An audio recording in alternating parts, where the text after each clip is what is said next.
petit loup. Ce soir, nous allons lire l'histoire de Yawata, le petit Indien. Yawata est un petit, tout petit guerrier indien. Une nuit, il voit quelque chose qui lui fait écarquiller les yeux. Les guerriers indiens sont en train de danser autour du feu de camp. Ils chantent une étrange mélopée. Yawata se précipite dans le tipi de son père.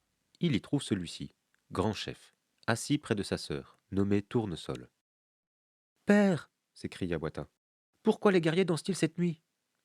C'est la danse du poisson. Explique grand chef, Demain, il y aura un concours de pêche. ajoute-t-il. Le guerrier qui attrapera le plus gros poisson portera ma coiffe de chef, et il sera le chef pendant une journée entière.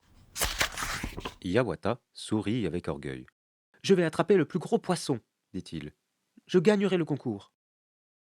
Tu es trop petit pour attraper tout seul un gros poisson, intervient Tournesol. Laisse-moi t'aider. Yawata fronce les sourcils.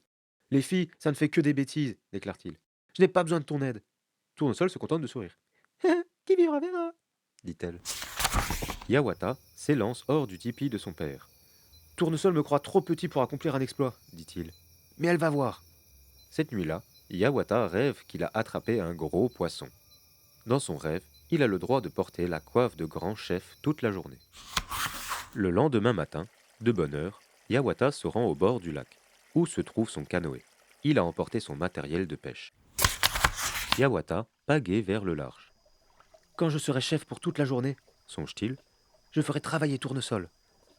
Tout en pagayant, il voit de nombreux poissons jaillir de l'eau. Mais ils sont tous trop menus. Yawata cherche un poisson vraiment énorme. Soudain, il entend un grand splash et il aperçoit le plus gros poisson qu'il ait jamais vu. Yawata saisit son harpon. Celui-ci lui paraît bien frêle. La lance n'est pas assez robuste pour un poisson aussi énorme. Alors, il a une idée. Il prend une corde et fait une boucle à une extrémité. Puis, il lance le lasso sur le grand poisson. Piou! Le poisson passe à travers. Yawata fait un nouvel essai. Cette fois, il lance le lasso très haut, tout à fait comme il faut. Et il n'oublie pas de tirer très fort. Zip! Il attrape le poisson par la queue. Le poisson essaie de s'échapper. Yawata s'agrippe à la corde. Il est alors entraîné dans une course folle. Enfin, le poisson est trop fatigué pour nager davantage. Yawata attache la corde à son canoë et pagaie vers le rivage.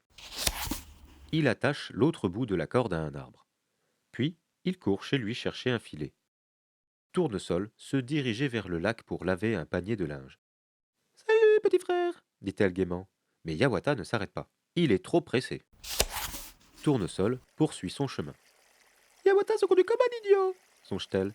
Les garçons, ça ne fait que des bêtises. Au bord du lac, il se passe quelque chose d'inquiétant. C'est le gros poisson qui essaie de se libérer. Tournesol met le linge sur un rocher et pose son panier à terre. C'est alors que le poisson fait son dernier bond. Il atterrit dans le panier de Tournesol. Tournesol est bien étonné. Mais ce poisson est attaché au canoë de mon frère, dit-elle. C'est sûrement lui qui l'a pêché. Je vais lui le rapporter.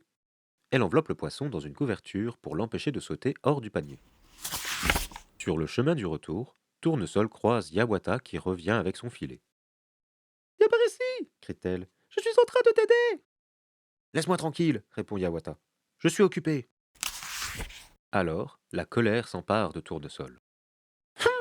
Il faut que je donne une bonne leçon à mon garnement de frère, décide-t-elle. Elle va remettre le panier à grand chef. Voici un poisson pour le concours, la nana, lui dit-elle.